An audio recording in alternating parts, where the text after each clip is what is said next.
Wow. Ya, rupanya kata para ahli, cinta itu selalu ada di dalam diri manusia. Dia tak pernah padam, tapi sering on off. Ya, jadi cinta Allah sudah masukkan dalam tubuh ya siapapun dia, tetapi sering on off. Bagaikan saklar, on off-nya itu adalah ya kehendak manusianya gitu. Kalau kita mau nyalakan lampu kan saklarnya kita yang mengikhtiarkan dia on. Kalau yang mematikan kan kita juga yang mematikan dia off. Ya, jadi cinta yang bikin ya on off itu adalah diri kita. Setuju dulu ya? Jadi cinta nggak pernah padam. Ya. Siapa yang sekarang masih setiap suaminya mau datang berdegup keras? Sahabat saya yang ini, dia selalu saksi sejarah saya setiap saya menerima balasan WA dari suami. Ya, dia selalu saksi sejarah. Dia tahu betapa berdegupnya hatiku, walaupun cuma dijawab oka. Baru tadi agak panjang dari pagi saya kirimkan foto waktu di Sahara. Apa dia bilang? Fotonya bagus. Wah, fotonya bagus. Langsung saya bercandain, fotonya atau aku yang cantik? Sampai sekarang belum dijawab. Begitulah kita ya, Masya Allah ya. Iya. Jadi, nah, ternyata di Quran sudah diceritakan atau disampaikan bahwa memang kita berbeda-beda, bahasa pun berbeda-beda ya. Orang Arab bilang sama orang Cina, anak itu anti. Orang Cina bilang ya, oh ini kalau nggak paham nggak tahu. Ya, makin ke dalam ternyata ada istilahnya bahasa kasih. Ya, boleh saya kasih ilustrasi ya. Jadi rupanya suami istri ini berbicara dalam bahasa kasih yang berbeda. Ini yang membuat suami istri itu walaupun dia cinta mati istilahnya, tetapi ya terkadang gersang, ya gersang. Bahkan setan senang sekali menggoda perjumpaan suami istri di 10 menit pertama. Makanya sebelum suami datang, mobilnya sudah di depan, kita langsung ta'awuz.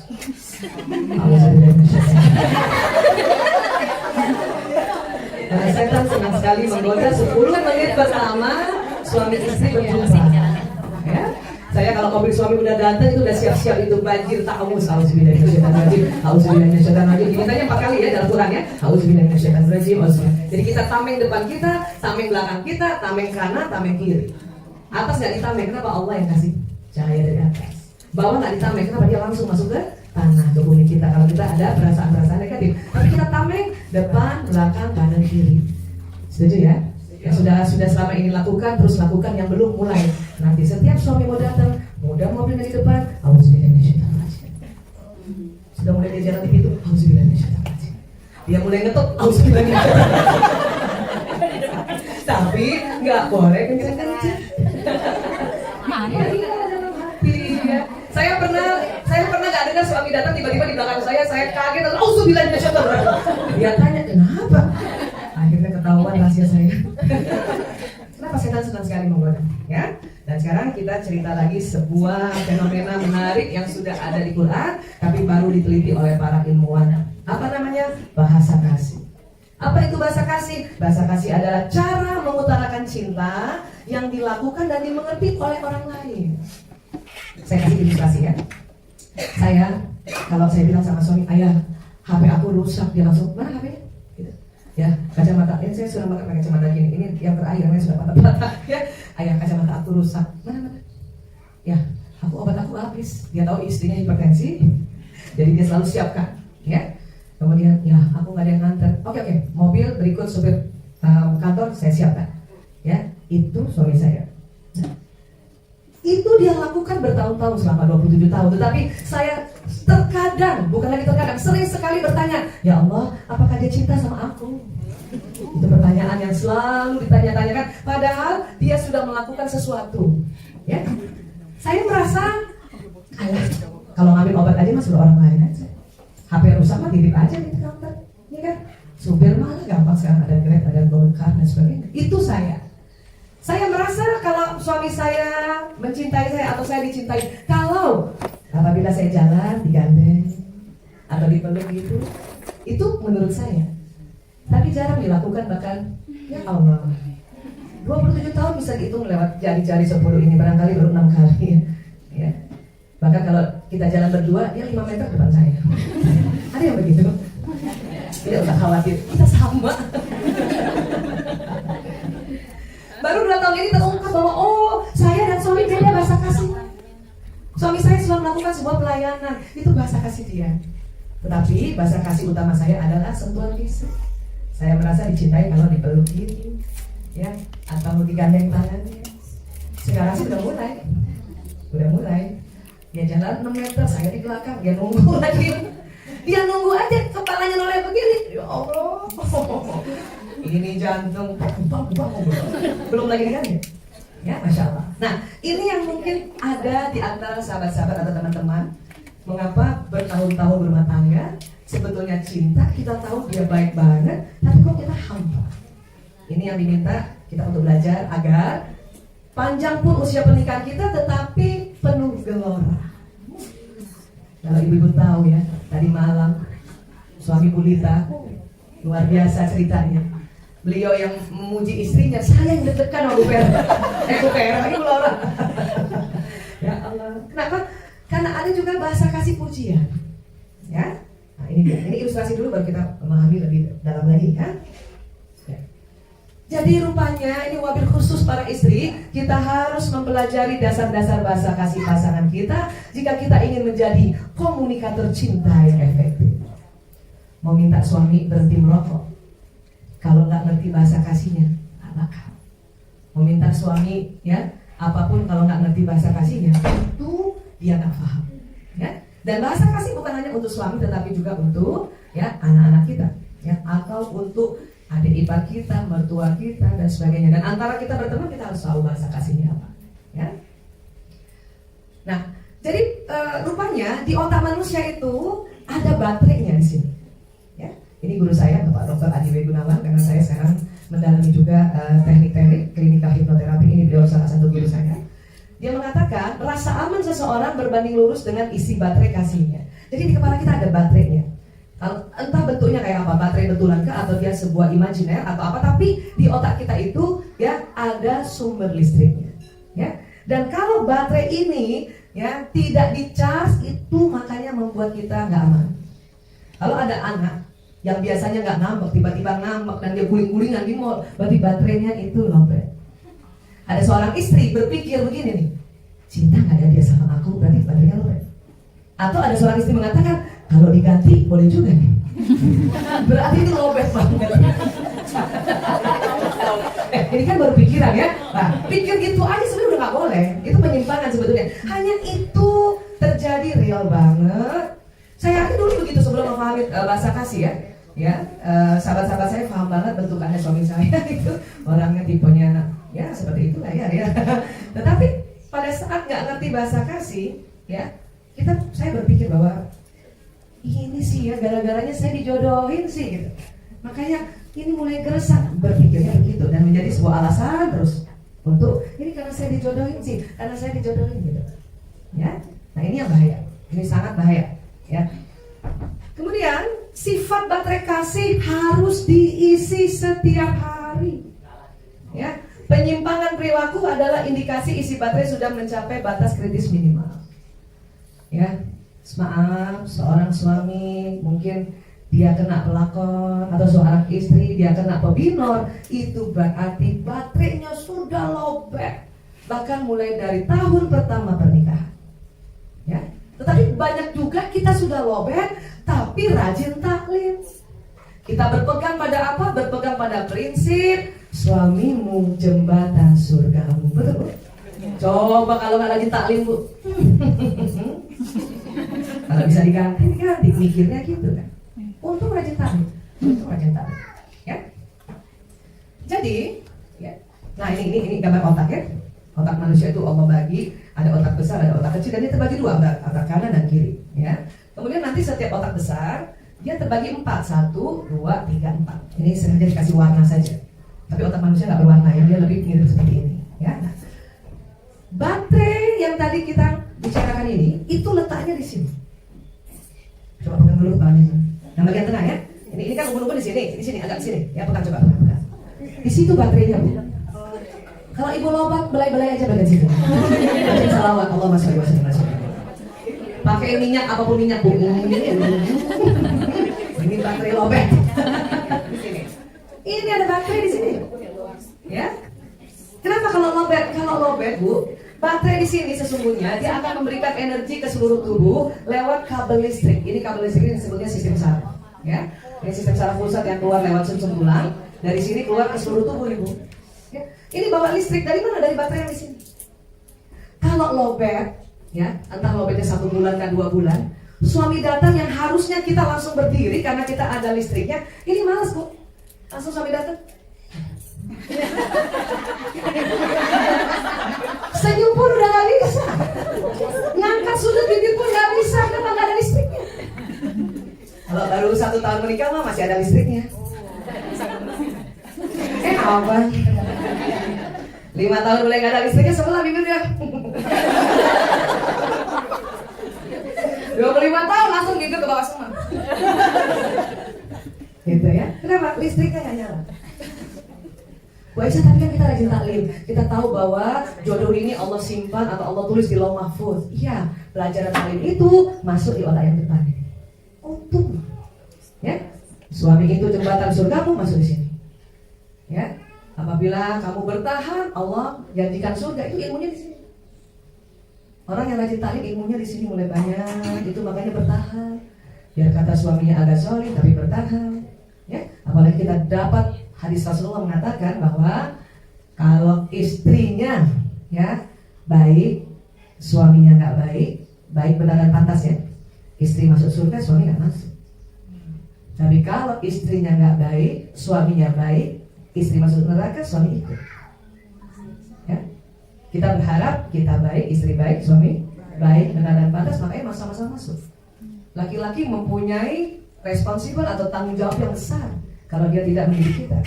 Tapi kita, Bu, kita anggap suami kita pecah barangkali, dia ngaco, tapi kita tetap bertahan, kita masuk surga, dia bodoh amat nantinya.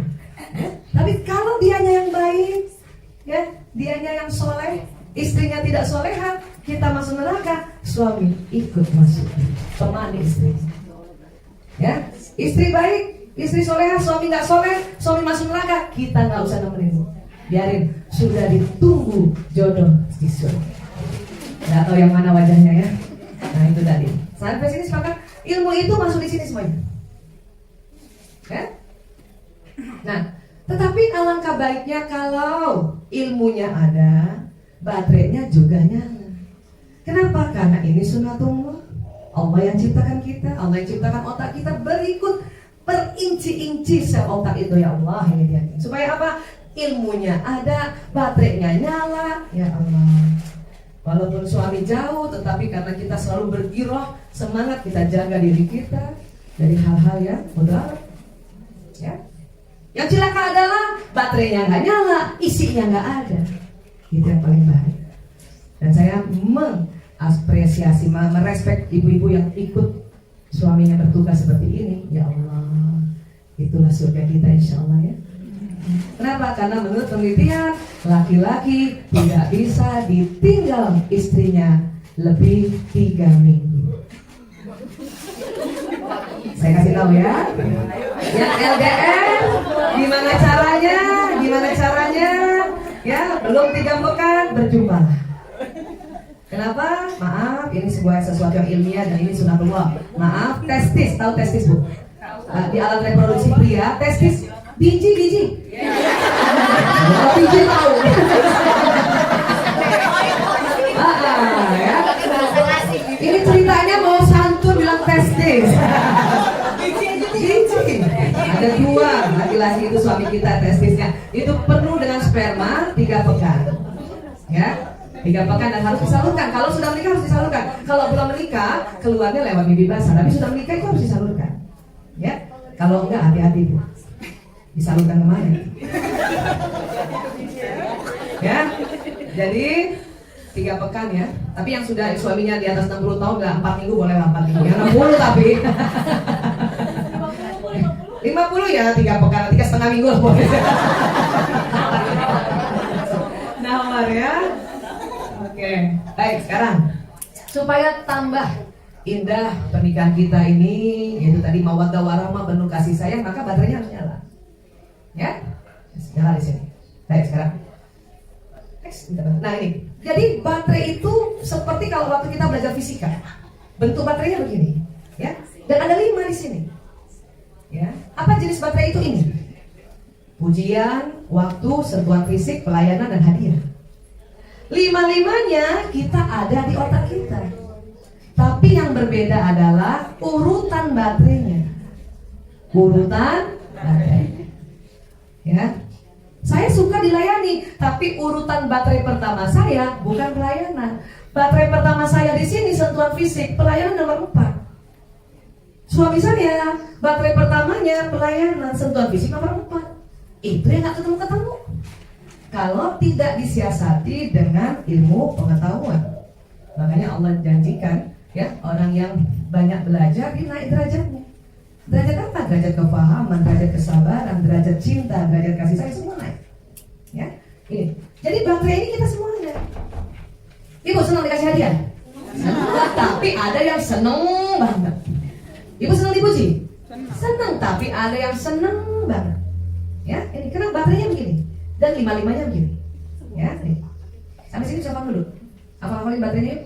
Yuk, apa baterainya yuk? Nggak usah urutan ya, nggak usah urutan. Ayo, 1, apa? Ya, lagi. Ini lagi. Ini lagi. Oke, apa lagi? Oke. Dan nggak usah urutan. Kenapa? Baterainya bisa saja yang pertama menerima hadiah. Tapi inilah baterai kita. Menurut para ahli mengatakan harusnya pada saat anak kita lahir hari pertama, ya, itu dicas 5-5-nya. Kita kasih waktu dia, kita yang peluk dia, kita kasih pelayanan, kita yang mandikan, kita yang nyusui, ya, kita kasih sentuhan fisik kan, kita kasih pujian, ya, dan kita kasih hadiah, ya, beli baju untuk dia, hadiah untuk kamu, jangan longsoran terus. Gak apa-apa juga kalau lungsuran, tapi ngomongnya ini hadiah, lungsuran dari sepupumu. Tapi hadiah. Nah, ini 5-5-nya nih. Siapa masih punya anak di bawah 3 tahun? Anak? Please, baterai 5-5-nya setiap hari harus diisi. Sampai kapan Bu Aisyah? Sampai usia 3 tahun. Setelah 3 tahun bagaimana Bu Aisyah? Setelah 3 tahun sampai usia kita detik ini, dari 5 ini setiap hari 2 saja yang dicas.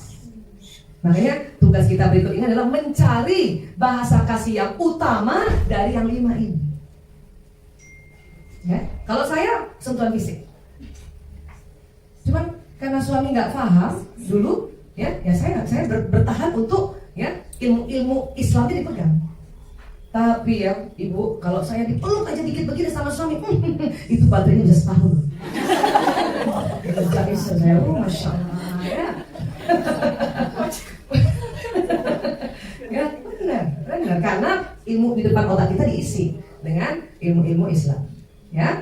Nah kemudian ada ilustrasi lain lagi. Saya memang lulusan Al-Azhar tahun 87, waktu itu baru 1 Al-Azhar. Maksudnya tadi dari Al-Azhar, SMA Al-Azhar saya mau lanjut ke Fakultas Kedokteran Al-Azhar Kairo. Tadinya mau begitu. Cuma ibu saya melihat kamu anak perempuan, gak usah deh ke Kairo gitu ya. Nah, kamu ke Makassar aja, jadi Al-Azhar Makassar deh. Ya, nah ada sahabat saya, teman saya, jadi waktu kami reuni dia begini. Dia tahu saya suka kasih konseling. Aisyah, sini. Apaan sih? Sini, gue mau ngomong 10 menit aja. Kenapa? Ini teman saya laki-laki. Gue heran. Gue tiap hari muji bini gue. Tak muji-muji. Ya? Tapi kok dia gak suka, malah dia bilang muji melulu. Tuh, sampah, buang.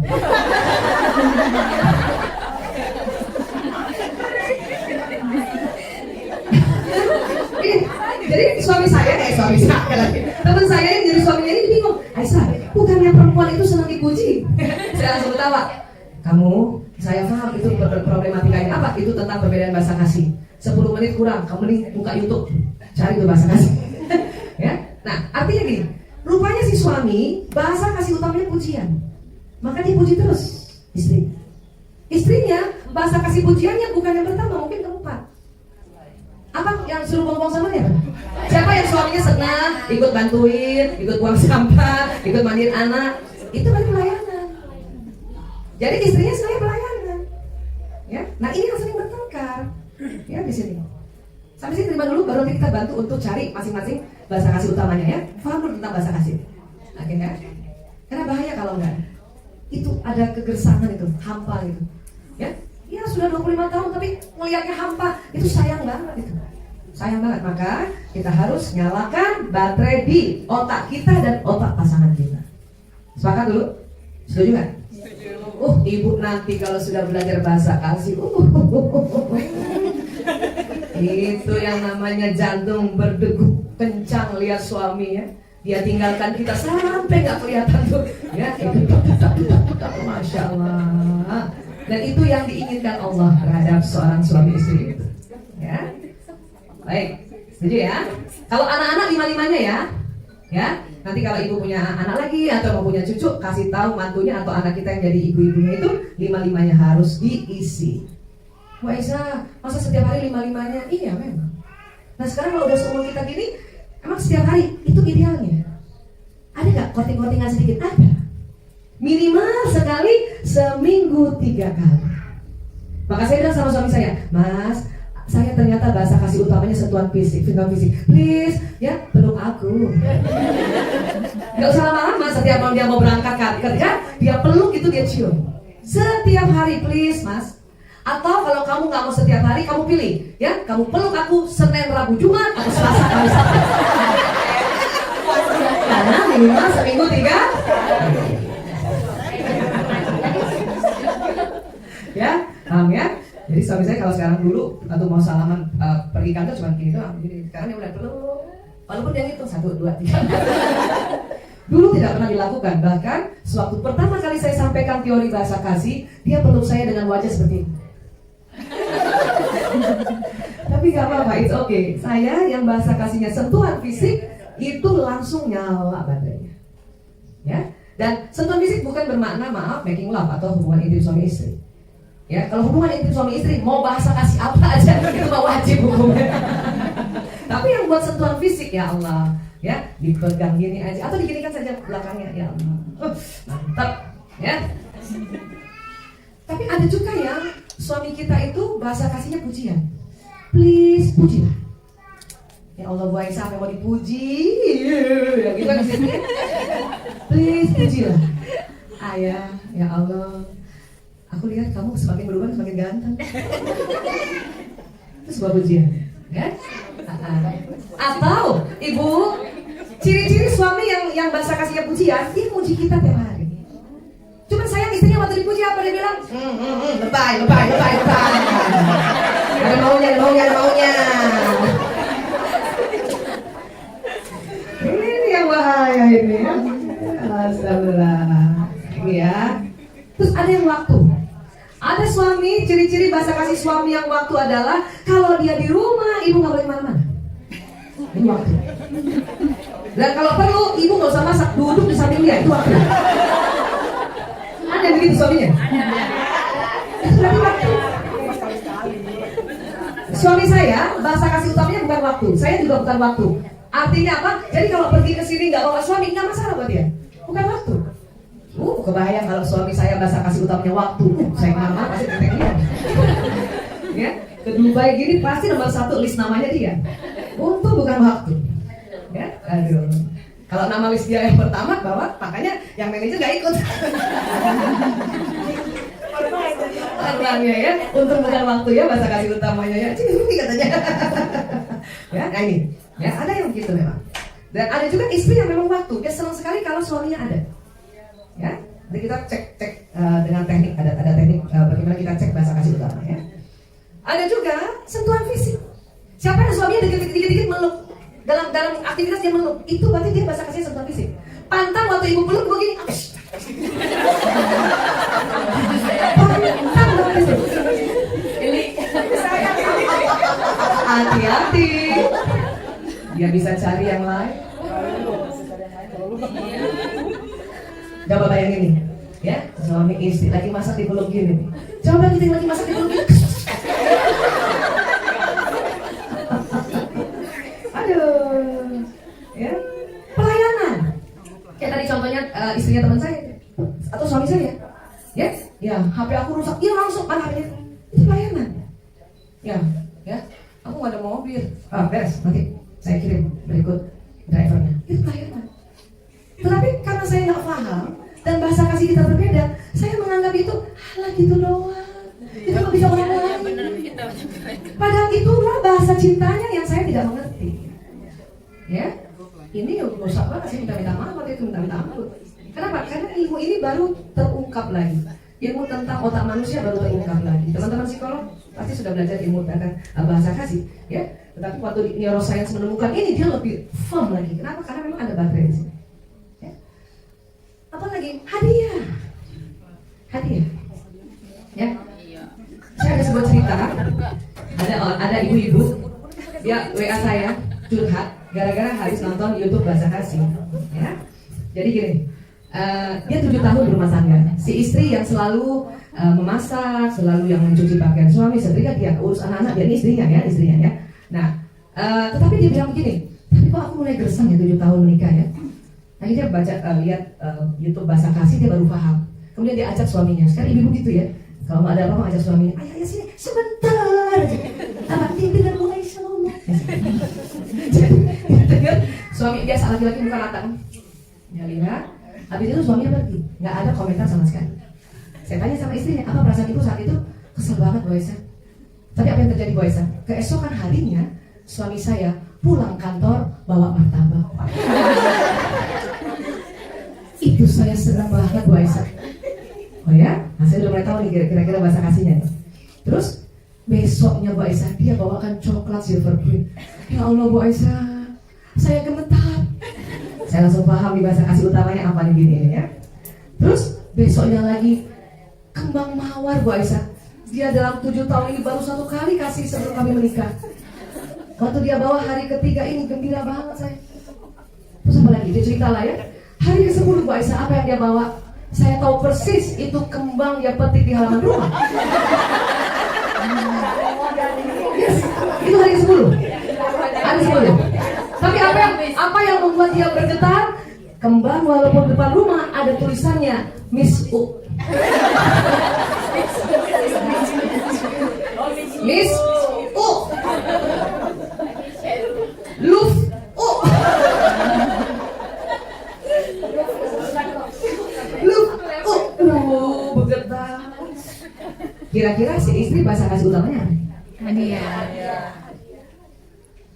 Yang tadinya berpikir untuk ganti suami nggak jadi di hari 11. Gara-gara suaminya mulai paham bahasa kasih istrinya, dia lakukan terus setiap hari. Ya, bahkan ada satu ketika dia bingung, aduh, kok nggak bawa apa-apa ya? Tapi itu waktu ada suaminya nggak bawa apa-apa, tiba-tiba nggak tahu mau beli apa, istrinya buka dompet, ada tulisan kertas, ya, semakin cinta padamu. Itu nggak jadi keluarin uang. Ya, itu. Ini yang disebut bahasa kasih. Terus saya tanya sama si istri. Kemudian suamimu kira-kira bahasa kasihnya apa? Bu Aisyah, saya tanya sama dia. Kamu merasa saya cintai nggak? Iya, saya merasa saya cintai. Kenapa? Karena kamu ngurus anak saya, kamu masakkan saya, kamu cucikan baju saya, kamu belikan baju saya. Berarti suaminya bahasa kasihnya apa? Nah, si istri dia nggak tahu tentang ilmu ini. Dia melayaninya karena lihat ibunya melayani bapaknya. Makanya buat suami yang bahasa kasihnya pelayanan dan kita istrinya perempuan Indonesia yang lihat ibu kita melayani, itu terpenuhi. Tapi terkadang istrinya yang hampa, istrinya yang gersang. Kenapa? Bahasa kasih utama tidak sama. Sampai sini sepakat dulu Bu? Oke ya? Udah siap ngecek bahasa kasih? Jadi setelah umur 3 tahun sampai detik ini usia kita sini, baik kita, suami kita atau anak kita yang sudah mulai di atas usia 3 tahun, tolong dari 5 tadi, setiap hari dicas adalah bahasa kasih utama dan kedua. Ya? Suami saya bahasa kasih utamanya pelayanan, bahasa kasih duanya pujian. Sudah banjir pujian. Ya? Walaupun gak kelihatan mukanya gembira, tapi hidungnya kempes-kempes. Ibu kalau ketemu suami saya ya, pasti ibu kaget, itu bukan suami saya. Kenapa? Suami saya funky banget tuh. Rambutnya berbuntut. Iya, terus pakai Harley gitu. Sebetulnya saya nggak suka. Ya, coba lagi jalan kayak gitu sama ustazah loh.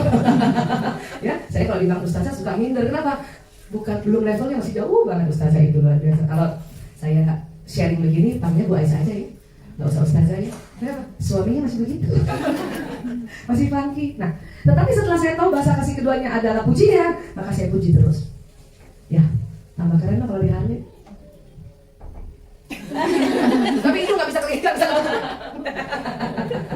Ya, tetapi memujinya dengan sangat ikhlas, dengan sangat kesadaran dan tinggi. Kenapa? Karena saya tahu baterai kasih keduanya adalah pujian. Ya, nah itu.